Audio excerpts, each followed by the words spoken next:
Poštovani gledatelji, dobra večer. Posljednjih tjedana zasigurno vas nije zaobišla vijest o neslavnom završetku posla s nabavom borbenih zrakoplova od Izraela. Naime, natječaj je poništen nakon više od godinu dana pregovora jer Izrael nije uspio dobiti odobrenje američke strane za preinake koje je napravio na avionima namijenjenima Hrvatskoj vojsci. Riječ je o 30 godina starim američkim avionima F-16 i posljednju riječ u kontroli tehnologije morala je dati američka strana. O kakvoj je proceduri riječ i hoće li slučaj američke blokade negativno utjecati na vojne i ekonomske odnose između SAD-a i Hrvatske, razgovaramo sa američkim veleposlanikom u Hrvatskom, njegovom ekscelencijom W. Robertom Kohorstom. Dobra večer, dobrodošli gospodine Kohorst u emisiju. Well, thank you very much. I appreciate the opportunity to appear on your program tonight, and I'm very excited to have this opportunity to talk with both you and the Croatian people. Regarding the F-16s, let me first comment that the U.S.-Croatian relationships are as good as they've ever been.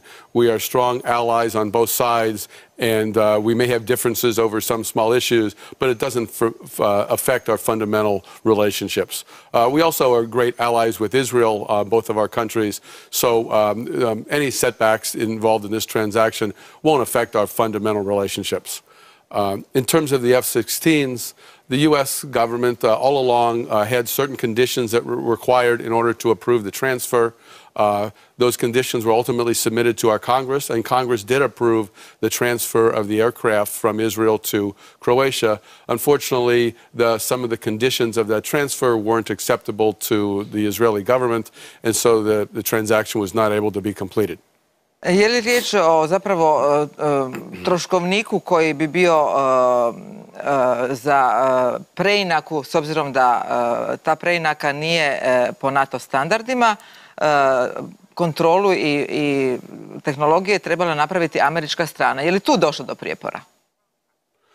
You know, I'm not sure of all the technical requirements on the disputes, but it related to converting the aircraft to becoming NATO interoperable, which was a very important process for the Croatians. They have aircraft that would be useful in their relationship with NATO.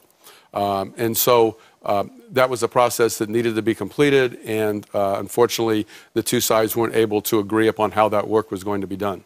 But I'd like to also comment that this is not a failure. This should be viewed as a process of a negotiation. As you'll see in any business agreement, of which I've done a lot in my career, you have setbacks and you renegotiate contracts and you ultimately come to a good conclusion. So I applaud the Croatian government on taking the right steps, protecting the Croatian economy, protecting the Croatian military preparedness, and doing the right things that will provide the long-term benefit for the Croatian government.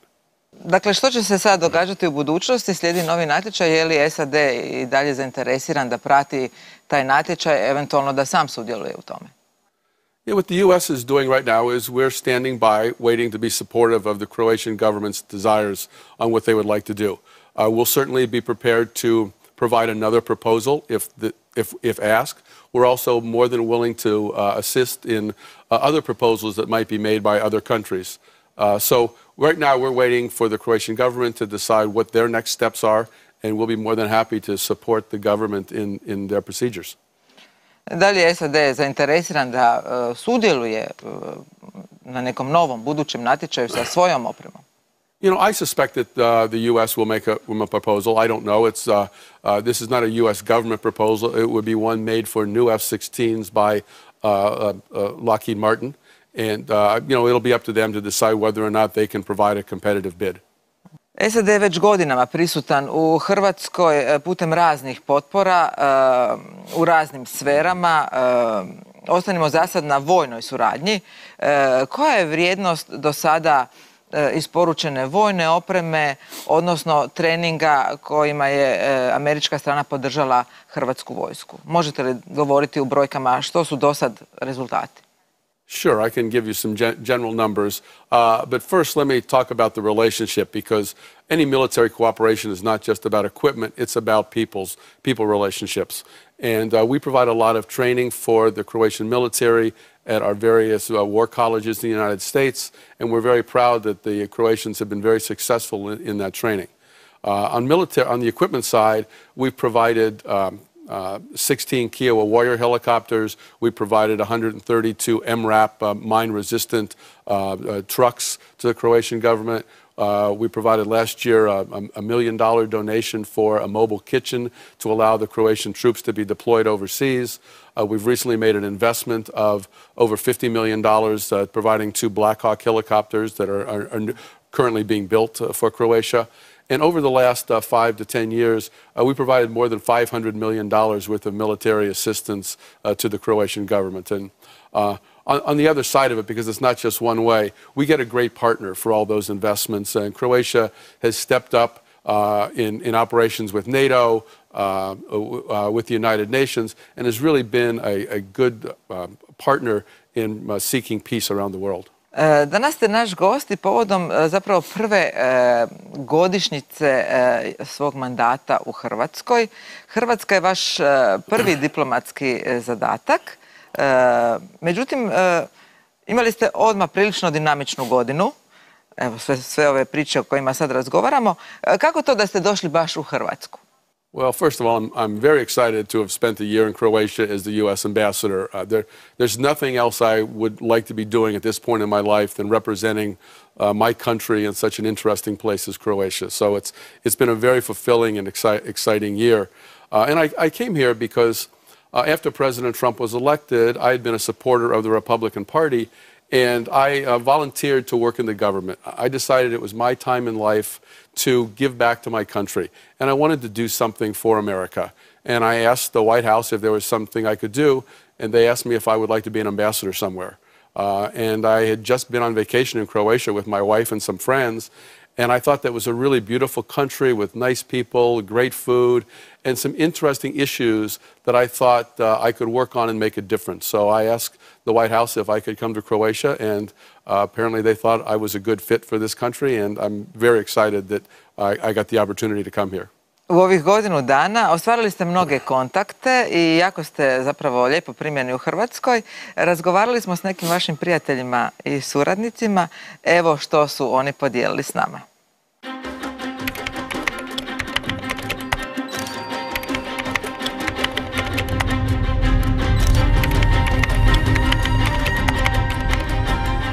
On je poslovan čovjek, uspješan poslovan čovjek, doktor prava sa vrhunskog fakulteta, tako da self-made man. A kao i svi Amerikanci, da tako kažem, posebno oni iz Los Angelesa, veoma komunikativan, jednostavan, simpatičan, veoma ok. Poznao sam gospodina Kohorsta otprilike prije godinu dana i to je bilo na indijskom prijemu u Varaždinu. Odmah se vidjelo da je čovjek pristupačan, da je direktan, vidi se u njega da je u principu biznismen, da zna što hoće i zna s ljudima.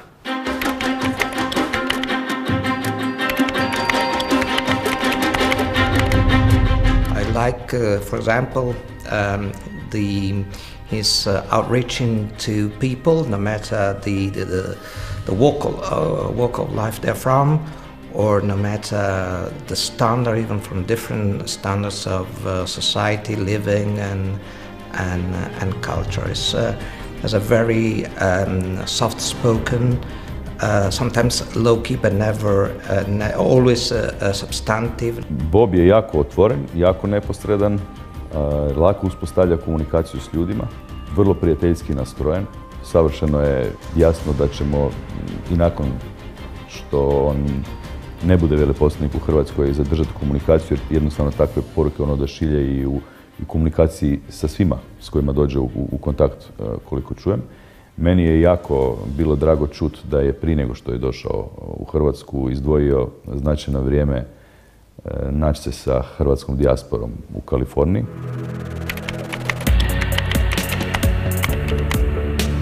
Never trivial to waste time to articulate, to elaborate on issues at a debate. I like, and it's not.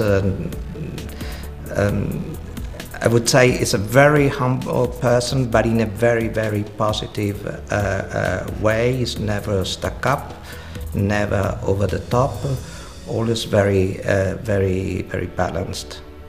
Obično na golfu kad se družite s nekim 5-6 sati, onda se dosta brzo i upoznate. Ne? Golf vam je pasija, obično su to lovci ribiči golferi. On je također isto tako američki jednostavan, jako dobar igrač, jako precizan, ravan, ništa po šumama i gorama lijevo desno. Zadnji put bolje od mene. Dobro, ne samo zato što je veleposlanik, nego je tako bilo. Drugi put ćemo vidjeti, ali veoma ugodan i jako dobro društvo za golf. Pa meni je prije svega jako drago da je novi veleposlanik američki u Hrvatskoj poduzetnik sa velikim poslovnim iskustvom, što nas u startu povezuje. Ja mislim da osim tog strateškog političkog savezništva Hrvatske sa SAD-om, ozbiljna ulaganja su jako bitna za Hrvatsku, a uz ta ozbiljna ulaganja dolaze i nova znanja, nova iskustva, ono što upravo nama treba. Ono što bi apostrofirao je da bitno je znati da Amerikanci su naše odnose smatraju da su naše odnose toliko dobri da su odlučili poslati političkog veleposlanika. Mi smo jedina država naše regije koji imamo takvog veleposlanika. Tako da ja mislim da je to znak zrelosti naših odnosa. I isto bi trebalo reći da je veleposlanik Kohorst odlučio sam doći. On je izabrao Hrvatsku za svoju destinaciju.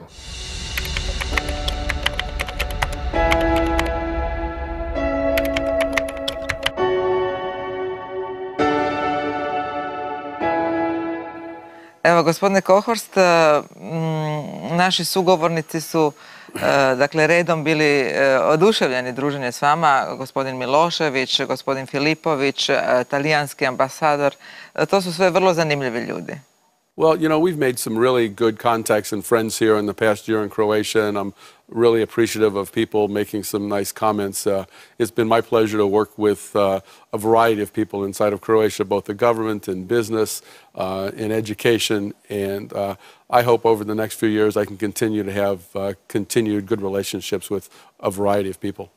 Kada ste stigli u Hrvatsku, rekli ste da će zapravo poslovni sektor biti vaš prioritet. Vi ste čovjek sa velikim poslovnim iskustvom i razmišljali ste o tome da na neki način potaknete američke investitore da dolazu i razvijaju svoje poslove u Hrvatskoj. Jeste li zadovoljni učinjenim?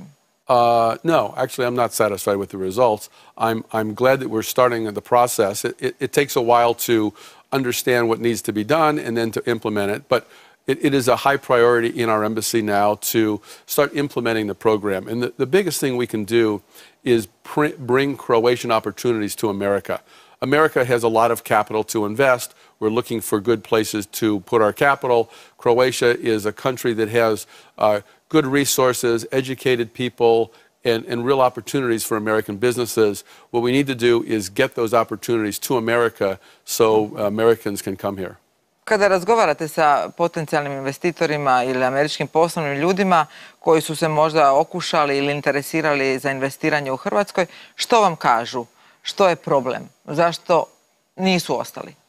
Well, you know, we have over 100 American companies that have invested here, almost $1 billion. So there are Americans that have come and invested significant money.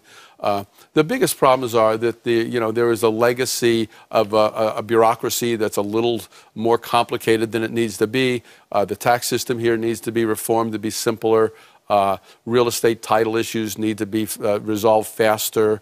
And so there are some, issues in the process that can be done better. Obviously, it works, or we wouldn't have any investment here. But it needs to be easier because businesses need to go to places where it's easy to do business. And so I continue to work with the government to promote ways to make it easier for companies to come. And if that's done, I think there's a lot of opportunity here, particularly among the diaspora. Before I came to Croatia, I talked to several of the diaspora groups in the United States. And they were very enthusiastic about the country, and that really made me excited about coming here was the passion the Croatian diaspora had for their home country. And they all said they would love to invest more here, but it needs to be simpler. It needs to be more defined. And so the government, I know, is working on it. It takes time, but the more it can speed that process up, the faster they'll get more outside investors. Što je sa pravnom sigurnošću? U Hrvatskoj smo nerijetko svjedoci česte promjene zakonske regulative. I kada investitor dođe, on uloži po jednim uvjetima, nakon godinu, dvije, zakonodavac donese neka druga pravila. Kako se u razvijenom poslovnom svijetu, u razvijenim ekonomijama gleda na takve stvari? Well, you're right. The judicial system needs to be reformed and updated to be more consistent with European and Western standards. A lot of times cases here take too long. The decisions are somewhat arbitrary. And so a judicial reform is very important for business because when you make contracts, you need to be certain that you'll be able to enforce them. And if you don't have a judicial system that's both transparent and timely, it makes it hard for businesses to interact. U Hrvatskoj ljudi i dalje najviše vole biti zaposleni u državnim tvrtkama ili javnom sektoru i zapravo se rijetko odlučuju za privatni biznis, dakle nekolicina. Kakva je situacija recimo u Americi? Je li riječ o naciji koja je poduzetnija ili je riječ o sustavu koji zapravo podržava privatni biznis? Šta je tu ključno da bi se ljudi više upuštali u poduzetnički rizik? You know, I think it's a little bit of both. The American spirit is one where we truly believe that if we work hard and give our best effort and keep trying, that we can succeed. And that's a spirit I really like to see more in Croatia. You've got a lot of young, talented, entrepreneurial types, but there's a little bit of a stigma on failure. And it'd be nice to see that failure is not a problem. Failure is an opportunity to learn, to get better, and to continue to move forward. So that's the biggest difference I see between Croatia and here. And in the United States, a government job is not really what people are looking for. They really want to have their own business, working for another company. And the government's certainly a fine occupation and a fine career, but it's not what people look for as their first choice in the business world that I come from.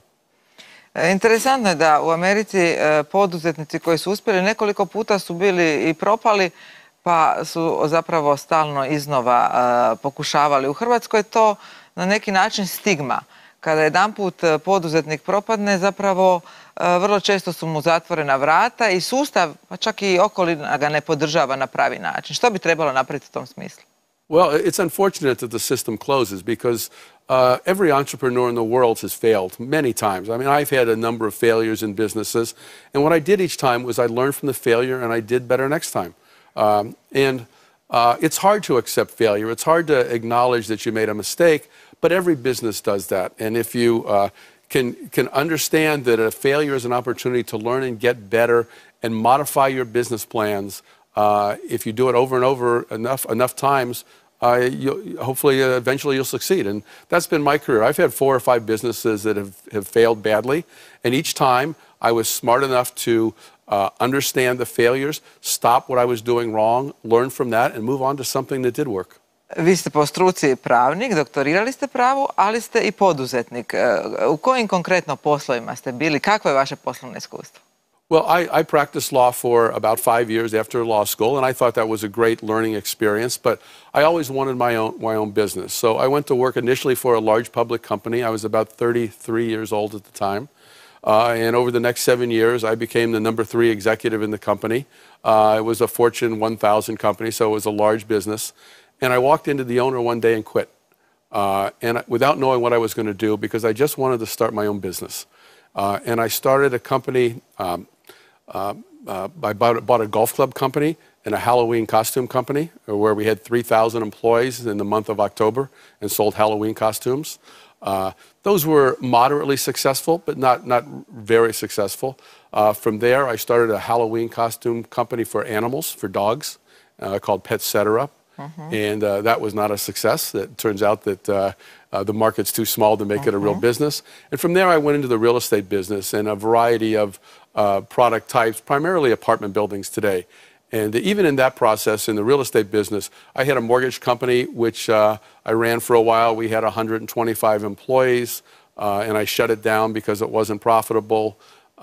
I started an internet company to do referrals for veterinarians, lost a lot of money in that process. And I learned one thing in all these failures is find a business that's both a good idea and one where you're really passionate about the success. And I was really passionate about the real estate business. I really enjoy real estate, the financial aspects, the operational aspects.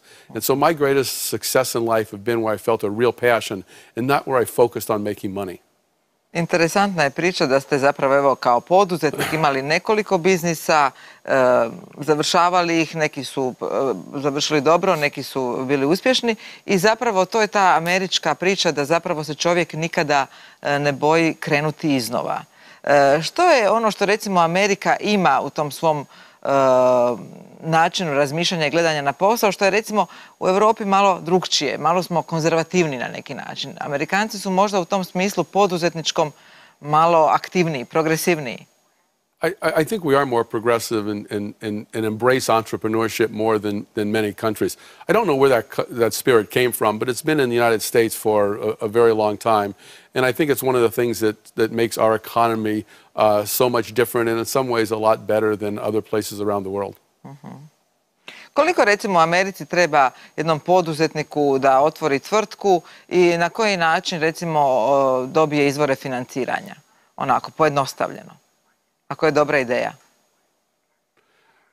Well, it can be very fast to set up a company. You can set up a company in one day in the United States. And the financing depends upon what you want in life. I started my first company, and my wife and I, with credit card debt. We incurred $80,000 of credit card debt at 18% interest, which is a very scary way to start a business. And we were very close to losing our house to foreclosure on our mortgage. It was a very difficult time. It lasted more than a year where we struggled. And then we made a little money and paid down the debt and made a little more money and paid down some debt and ultimately built the business. An alternative way is to find some outside investors who will put up money and be your partner. And I've done that in some other companies also. But at the end of the day, I really liked owning all of the equity in my business. I wanted to be my own boss. And that's one of the real advantages of a lot of entrepreneurs is not only do you have the chance to build a business, but you get to run your life. And that was very important for me because one of the things that I focused on was not just the business, but was my family. And when it's your own business, you can decide if you're going to go to work. You can decide if you want to travel, or you can stay home and go to your children's baseball games. And so I tried to balance that entrepreneurial drive I had along with spending time with my wife and kids. U Americi je također zanimljiva ta radna etika, dakle predanost poslu, recimo da je to nešto što isto tako je jamstvo da ukoliko fokusirano dugo radiš, da će razlika biti prepoznata i da nema veze odakle dolaziš, sustav će te ipak prepoznati kao recimo naš ugledni kardiolog Tomislav Mihaljević je CEO Cleveland Clinic, jedne par excellence američke medicinske institucije. Prije 15 godina je došao u Ameriku i zapravo je u jednoj ogromnoj konkurenciji vrhunskih doktora upravo on izabran da bude CEO jedne američke medicinske velike bolnice. Možete li reći nešto o tome na koji način se u Americi vrijednuje pojedinac i njegov doprinos društvu? Well, in the United States, hard work is very important. It's true everywhere around the world. You can't succeed by being lazy. So if you want to start a business or work for somebody else, you need to be prepared to work hard. But more importantly, you need to be prepared to work smart. And I found over time the working smart was the real key, is don't just spend time in the business. Find out where you can make a difference. Find out where the business really has its greatest opportunities, and then work hard in those areas. And the combination of hard work and smart work really allows you to maximize your potential. Američko veleposlanstvo na mnoge načine sudjeluje u životu Hrvatske. Malo prije smo razgovarali o vojnoj potpori, međutim i u drugim društveno korisnim i socijalnim projektima obilato sudjelujete. Jedan od projekata je i dječji vrtić u Sisku, novi dječji vrtić u Sisku, kojeg smo posjetili i provjerili u kojoj fazi je ta investicija koja je doista velika, oko $700,000, pa pogledajmo priču.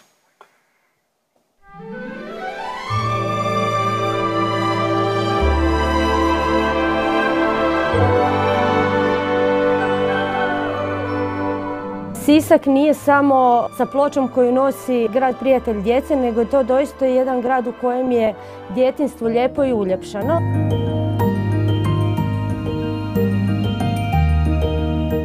Mislim da smo na vrlo visokom nivou u samom načinu odgajanja djece. Dečki, vidim da nešto jako vrijedno i lijepo gradite. Hoćete mi reći što to gradite? Vrtić. Koji vrtić? Sunce. Sunce. Jel vi mislite na naš novi vrtić možda? Da. Ja sam u ovom vrtiću 28 godina. Evo, u ovom malom vrtiću. Kad se ovo naselje počelo izgrađivati, ukazala se potreba za novim vrtićem. Najbrže rješenje je bilo u jednoj od tih novih zgrada spojiti dva poslovna prostora i napraviti ovaj vrtić trenutno koji je sada. Problem je u tome što je taj prostor predviđen za puno manji broj djece. Što si želite u novom vrtiću? Dvoranu? Ja bi gol. Gol? Lopte. Lopte, penjalice, znači bilo bi lijepo da imamo vanjsko igralište. Naime, ovaj vrtić je na 100 kvadrata, u njemu žive svakodnevno 62 djece i 9 odraslih, odgojitelji, spremačice, kuharica. Kad sam bila mala, išla sam u vrtić u Željezari. To je jedan jako lijep, velik vrtić koji ima prekrasno dvorište i stvarno se može s djecom odraditi kvalitetan boravak na otvorenom. Može se proći svako godišnje doba. Petra, što si nacrtala? Pahuljice kako padaju i ljuljačku i tobogane, penjalicu i tu vrtić. Aha, ti si nacrtala lijepo igralište kraj našeg vrtića. Moram priznati da kad sam počela raditi na ovom objektu, trebalo mi je 3 mjeseca da se opustim raditi vani s djecom, jer nema ograde. Vani smo povezani sa cestama koje nisu glavne, ali opet odvija se promet na njima. Ljudi šeću sa svojim psima, ponekad i bez lanca. Ovo je klackalica, ovo je tobogan, ovo je trampolin, a ovo je ljuljačka, a ovo su slike. Naša gradonačelnica je jako dobro upoznata sa situacijom ovog vrtića i kako se gužvamo jer su i njezina djeca tu išla. Javljala se na natječaje da nekako dobije nekakvu donaciju i uspjela je dobiti donaciju od vlade SAD-a i zapovjedništva američke vojske i to u vrijednosti od $715,000. Kad sam djeci donesla plan i kad sam im rekla gradi se vrtić i sve to iskustveno učenje i mi to pratimo, onda sam im rekla imat ćete sve i dvoranu, imat ćete dvorište je ograđeno. Oni su rekli, šta će nam ograda? Ogradu. A šta imat ćemo i psa? Ja kažem, pa nećete imati psa. Zašto psa? A zašto ograda? Ko je prvi kopao ovdje na gradilištu? Bagger! I ko još? Ko je dovozio zemlju? Kamion! Od samog početka mi pratimo gradnju. Najviše su uzbuđena zbog dvorane. Veseli ih iznimno igralište. Žele si veliki tobogan, velike penjalice, puno ljuljačke. Znači sve ono za što smo bili ukinuti ovih godina. Dobit ćemo uvjete koje su našoj djeci onako samo iz priče ili posjeta drugim vrtićima. Dobit ćemo 4 velike odgojne skupine, sobe dnevnog boravka koje su veličine 60 kvadrata, znači 3 puta veće od ovih. Dobit ćemo jedan likovni atelje, veliku dvoranu, ogromno dvorište i sve ono što u stvari po pravilima pedagoških standarda bi trebali imati. Naš se objekt zove Sunce, ali mi čekamo ono pravo sunce koje će granuti, nadam se, uskoro. Vidjeli smo, gospodine Kohorst, dječji vrtić u Sisku, zaista izdašna donacija američke vlade. Dosta još projekata u kojima zapravo aktivno kroz cijelu godinu sudjelujete. Sure. The United States provides a lot of assistance to Croatia, not just on the military side, but on the humanitarian side. And in particular, we've built several kindergartens in Croatia, one in Sisak, which we've seen, and another that I visited a few months ago over in Vukovar, which was a new kindergarten there, built also about a $700,000 project. And the thing that really struck me, I was amazed, is watching the little 5-year-old kids playing. They look just like little 5-year-olds in the United States. It's amazing to me how children all over the world are very similar. I sva djeca diljem svijeta zapravo trebaju iste šanse u okruženju da zapravo razviju svoj potencijal.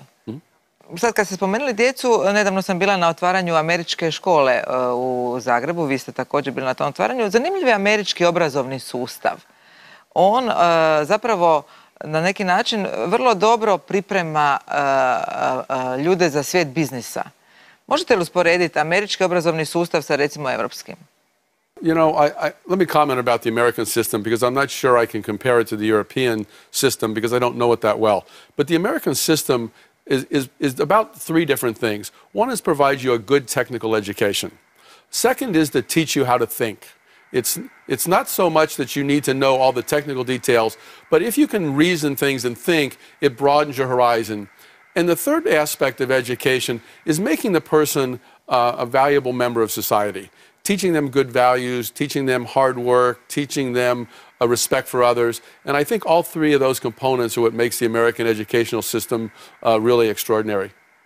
Gospodine Hohorst, vratimo se još malo problemima u našoj regiji u kojima ste zainteresirani. SAD je zagovornik izgradnje LNG terminala na Krku. Po vama to znači diversifikaciju opskrbe. Na koji način ste zainteresirani za taj projekt? Kako SAD to podržava? The LNG terminal on Kirk Island has been a long project that the U.S. has advocated for because it's a strategic value to the region. Energy security is very important to provide peace and stability in any region of the world, and particularly in southeastern Europe. So we have been a long supporter of the Croatian government's efforts to bring this project to completion, and I'm very hopeful that in the near term we'll see some good progress and move this forward to the full implementation. Što kažete na kritičare koji zapravo smatraju da on nije financijski isplativ? Well, the project is important because of the certainty of supply and diversification and the competitive aspects it brings to the marketplace. So as a standalone project, the economics will be difficult against pipe gas, but you need to have another source in order to make sure that the pipe gas is priced appropriately. So I look at the project a little bit like buying fire insurance for your house. It's a waste of money to pay fire insurance premiums if your house doesn't burn down. But we all know the importance of providing that insurance for the event there is a catastrophe. So the LNG terminal is much like that. There's a premium going to need to be paid for the gas in order to make sure that the other gas is priced appropriately, and the combination of the cost of all that gas will be the most efficient pricing for Croatia. Znači nije uvijek najvažnije samo naći profitabilnost, nekad su važni i ti dugoročni interesi i nekakva dugoročna stabilnost. Yes, it's the long-term availability of gas and the long-term pricing, and you have to look at the entire market and not just the gas that comes from the LNG terminal. The LNG terminal is one source of gas which will help keep gas prices lower throughout the whole country. Što mislite o utjecaju Rusije u jugoistočnoj Europi? Svojedobno ste bili vrlo kritični prema ulasku Sberbanka u Agrokor.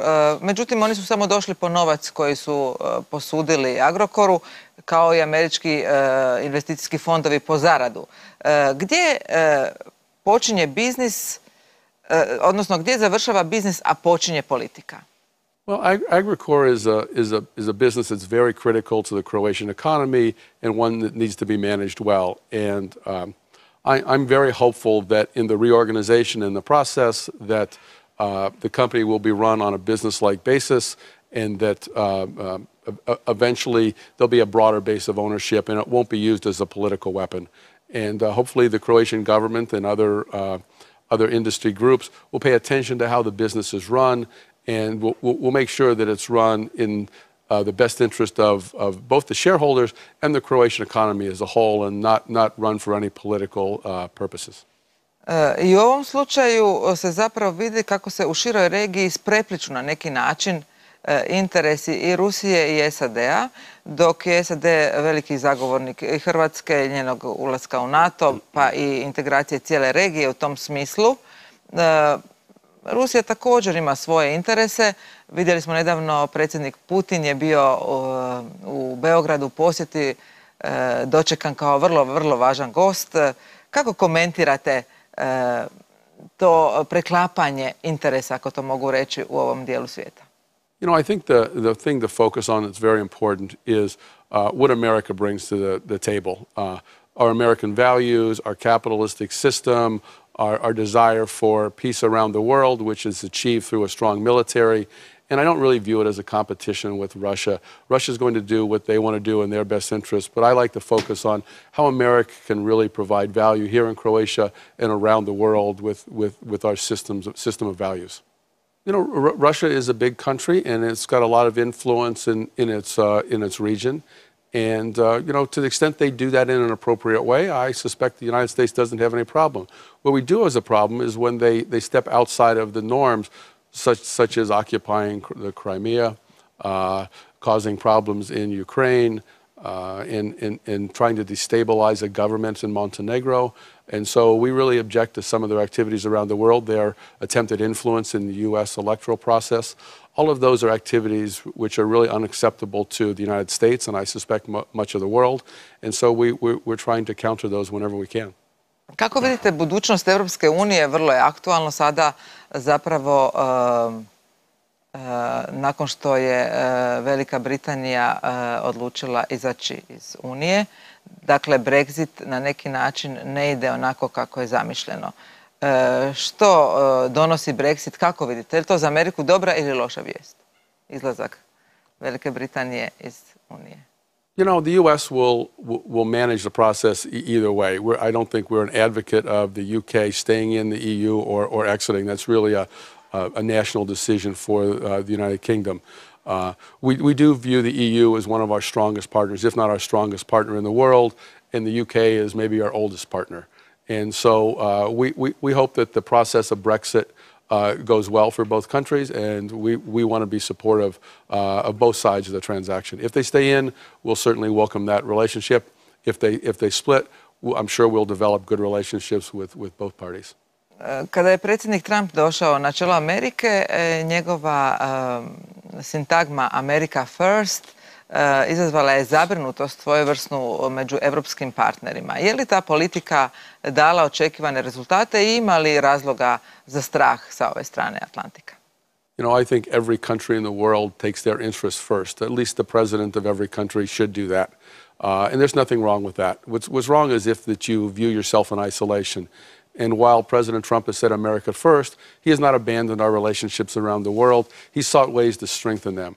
He's done it in a way that's different from prior presidents and different from different administrations.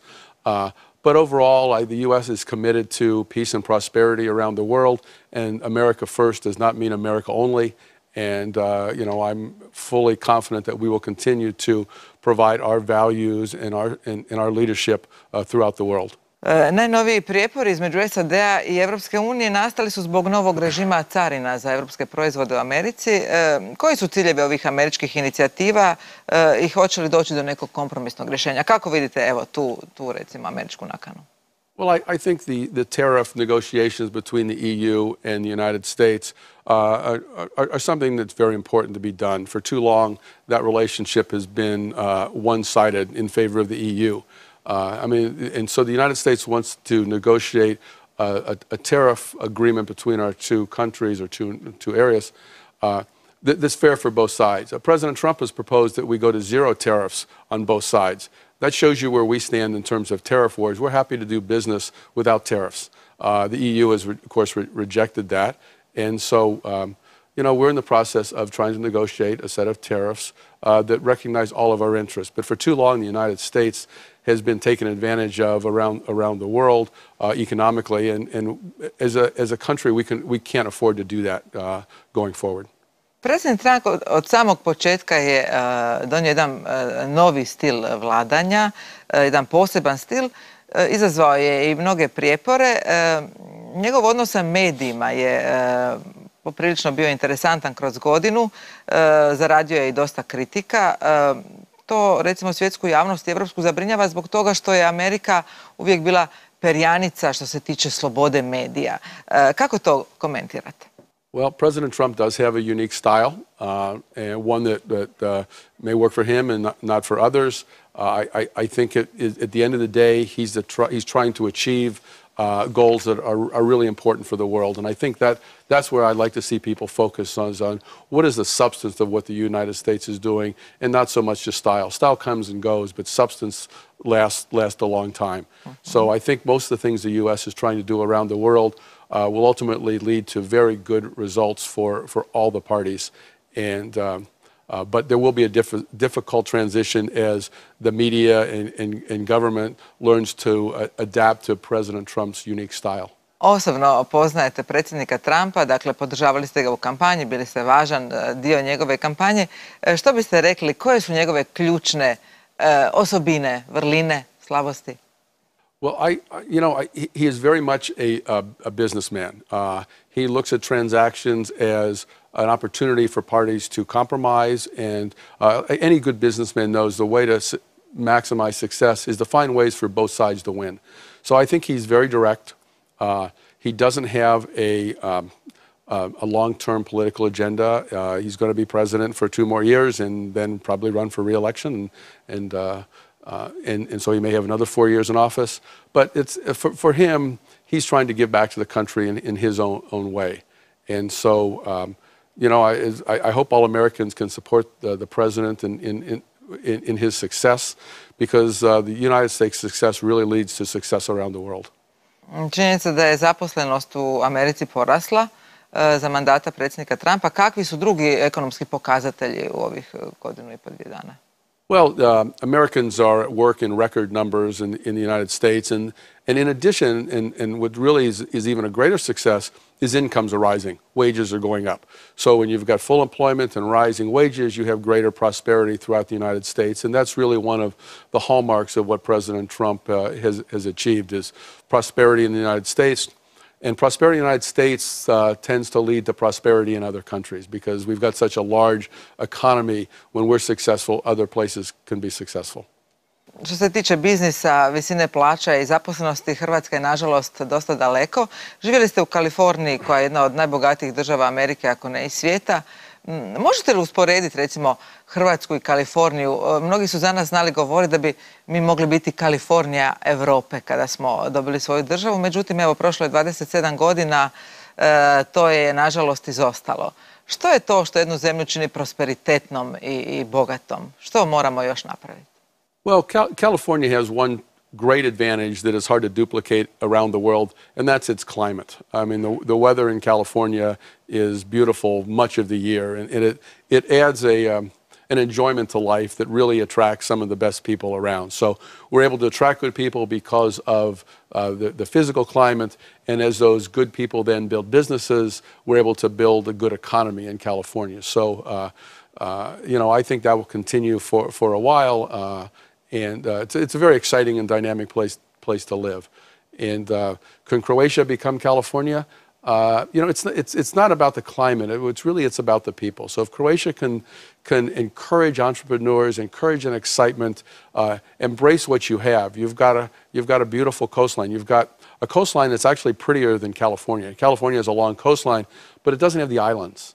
What California has is weather. It's got some mountains. You've got some beautiful mountains here. So physically, it's similar in terms of the geography. And it's Croatia. I would really like Croatia to be more optimistic about its future. I'm disappointed when I hear people talk about Croatia in kind of depressing or concerning tones, because you've got a really good country, and if you embrace it, I think it can be a really special place. Evo, ako se baš ne možemo u poslovnoj klimi mjeriti sa Kalifornijom, svakako možemo u sportskim rezultatima. Iako smo mala zemlja, mi smo jedna izrazito sportska nacija. Vi ste poznati kao veliki navijač Hrvatske u nekim sportskim manifestacijama kroz godinu. Evo, bili smo drugi na svijetu, vi ste strastveno navijali. I love everything about sports. I like to play sports. I like to watch sports. I like to watch my grandson play sports and my children play sports. So it's been a great experience here in Croatia. The World Cup was more than I could have ever expected. It's not just the games, it's the fans. And what it excited me as much as anything about the World Cup was the way Croatian society handled finishing second. they embrace their team, they embrace their society in a way that really you don't see countries around the world do. So I really like that enthusiasm. And then you've got great athletes in lots of sports. I've been to team handball. I went to the Davis Cup and watched the tennis players play. You don't have many good golfers because you only got a couple of golf courses here, but I like playing golf. I'm a member at your golf club in Zagreb. Water polo is a big success here. I just went to an indoor girls field hockey event that was hosted with Croatia and American teams. So there's lots of terrific sports here. Probably forgotten a couple, but basketball, of course, is my favorite sport. And there are a number of Croatians in the NBA. So you've got some really individually good players, and hopefully Croatia can put together a good Olympic basketball team and take on the Americans in the finals. Dakle, vi ste se odlično snašli u Hrvatskoj i na košarkaškom parketu, pa smo snimili malo prostor i ljude s kojima trenirate u Hrvatskoj košarku.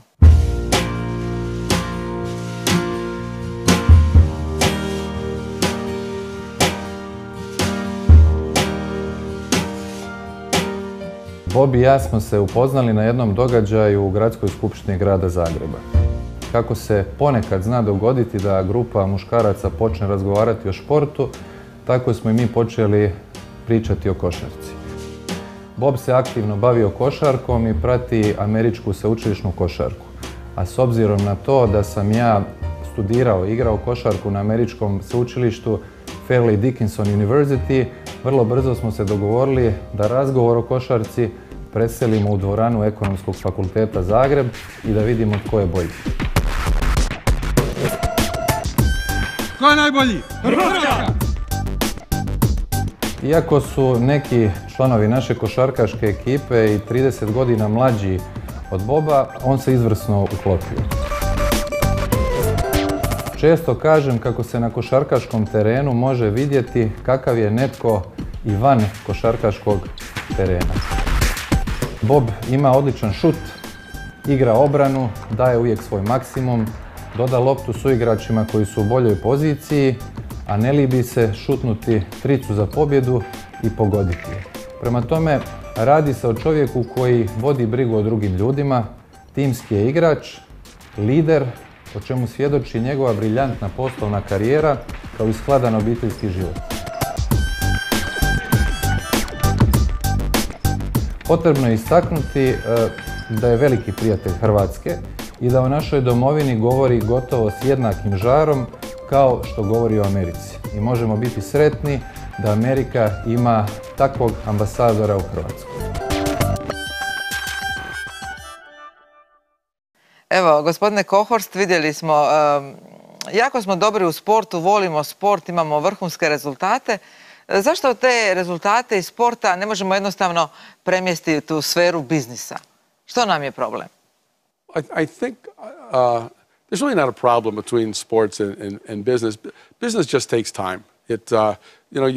Croatia came from being part of Yugoslavia, part of a socialist system. The legacy of that system continues on today, and it takes time for that to happen. The United States is a very successful economy, but we've been doing this for 200 years. California is a successful economy. We've been doing it for 150 years. So Croatia's been doing it for 25 years. And so you have to give it time, and it will get better. And I'm optimistic that the government's on the right path to do things, but we all want stuff to be done faster. And that's the real key here, is for the government to continue to focus, to bring the reforms together as quickly as possible. And if you do that, successes will build on top of success, and the economy can really rise to much higher levels. Dakle, vjerujete da je i u Hrvatskoj moguće ostvariti američki san? I do. I mean, it's got all the factors for success. It's a beautiful country.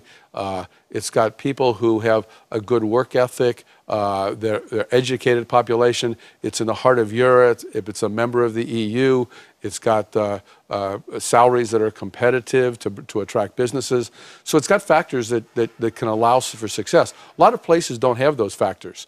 So take advantage of those factors, make the systems easy, judicial reforms, tax reforms, bureaucracy reforms, small steps, step by step, you'll see more businesses come here and the economy will build on itself.